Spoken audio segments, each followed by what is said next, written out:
تاریخ کا وہ عظیم طوفان جس نے زمین پر موجود ہر مخلوق کو غرق کر دیا تھا۔ آج کے اس تجزیے میں ہم قرآن کی روشنی میں حضرت نوح علیہ السلام کی کشتی اور اس طوفان کی کہانی کو سمجھنے کی کوشش کریں گے جس نے دنیا کو ایک نئی شکل دے دی۔ تو آئیے اس کا آغاز ایک بہت ہی دلچسپ سوال سے کرتے ہیں۔ یہ ایک ایسا راز تھا جو دراصل آنے والی تباہی کا ایک اشارہ تھا۔ اور دوسرا بڑا سوال یہ ہے کہ جب سب کچھ ختم ہو گیا تو انسانیت نے اپنا سفر دوبارہ کیسے شروع کیا؟ یہ کہانی صرف تباہی کی نہیں ہے بلکہ ایک بالکل نئی شروعات کی بھی ہے۔ چلیں اس کہانی کو سمجھنے کے لیے بالکل شروع سے شروع کرتے ہیں۔ حضرت نوح علیہ السلام اور ان کا مشن جو تقریباً 1000 سال تک پھیلا ہوا تھا۔ ذرا سوچیں، 950 سال، یہ ایک عام انسان کی زندگی سے کہیں زیادہ ہے۔ یہ مدت حضرت نوح کے صبر اور ان کی قوم کی ہٹ دھرمی دونوں کی گواہی دیتی ہے۔ وہ دن رات نسلوں تک ایک ہی پیغام دیتے رہے، لیکن ان کی قوم ٹس سے مس نہ ہوئی۔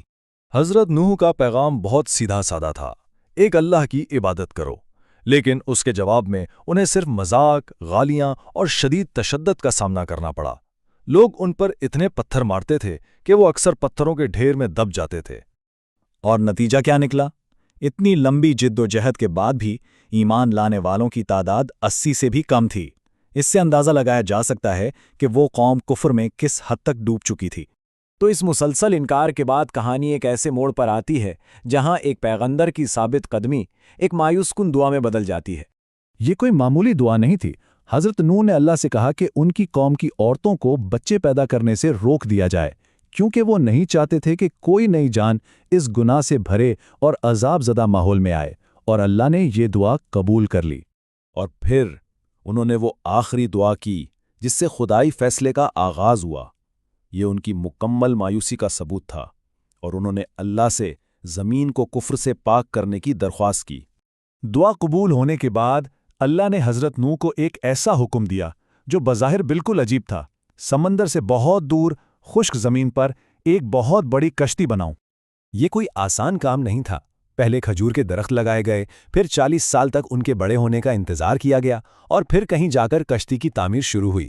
اور اس پورے وقت حضرت نوح اور ان کے ساتھی اپنی قوم کے تانے سنتے رہے۔ ان کی قوم کے لوگ مذاق اڑاتے اور کہتے، دیکھو تو یہ شخص پاگل ہو گیا ہے، جہاں پانی کا نام و نشان نہیں وہاں یہ طوفان سے بچنے کے لیے کشتی بنا رہا ہے۔ لیکن حضرت نوح اپنے رب کے حکم پر ڈٹے رہیں۔ اور پھر وہ دن آ ہی گیا جس کا وعدہ کیا گیا تھا۔ کہانی اپنے عروج پر پہنچتی ہے جب عظیم طوفان شروع ہوتا ہے۔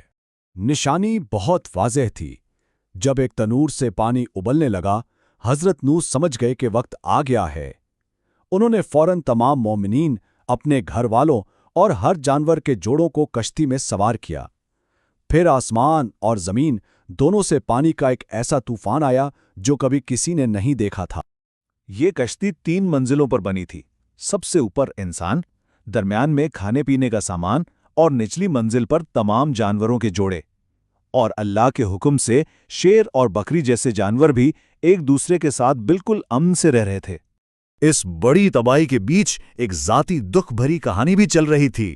جب حضرت نوح نے اپنے نافرمان بیٹے کنعان سے کشتی پر آنے کو کہا تو اس نے غرور سے جواب دیا کہ وہ کسی اونچے پہاڑ پر چڑھ کر خود کو بچا لے گا۔ لیکن اللہ کا فیصلہ حتمی تھا۔ ایک بڑی لہر آئی اور کنعان کو اپنے ساتھ بہا لے گئی۔ جب حضرت نوح نے اپنے بیٹے کے لیے دعا کی تو اللہ نے فرمایا کہ وہ تیرے گھر والوں میں سے نہیں، کیونکہ اس کا عمل ٹھیک نہیں تھا۔ یہاں یہ بات صاف ہو گئی کہ رشتہ خون کا نہیں بلکہ ایمان کا ہوتا ہے۔ یہ طوفان 40 دن اور 40 راتوں تک چلتا رہا۔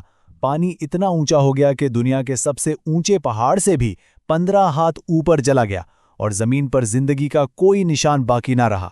جب طوفان تھما تو ایک نئی دنیا نے جنم لیا، اور اس نئی دنیا کے بانی حضرت نوح علیہ السلام تھے۔ اسی وجہ سے حضرت نوح کو آدم ثانی یعنی دوسرے آدم بھی کہا جاتا ہے، کیونکہ آج زمین پر جتنے بھی انسان ہیں وہ سب انہی کے 3 بیٹوں کی نسل سے ہیں۔ اس طرح انسانیت کو ایک نئی شروعات ملی۔ اس واقعے نے انسانی تاریخ پر ایک گہرا نشان چھوڑا۔ کشتی ترکی کے جودی پہاڑ پر رکی اور وہیں سے ایک نئی دنیا شروع ہوئی۔ اللہ نے وعدہ بھی کیا کہ وہ دوبارہ کبھی کسی پیغمبر کی درخواست پر ایسی تباہی نہیں لائے گا۔ اور حضرت نوح جن کے 3 بیٹوں سے انسانی نسل چلی، طوفان کے بعد مزید 500 سال تک زندہ رہے اور اس نئی دنیا کی رہنمائی کی۔ آخر میں یہ کہانی ہمیں ایک گہرے سوال پر سوچنے پر مجبور کرتی ہے۔ اگر ایمان کا پیمانہ اتنا سخت تھا کہ ایک نبی کا بیٹا بھی نہیں بچ سکا، تو یہ ہمیں اللہ کی رحمت اور اس کے انصاف کے درمیان جو توازن ہے اس کے بارے میں کیا سکھاتا ہے؟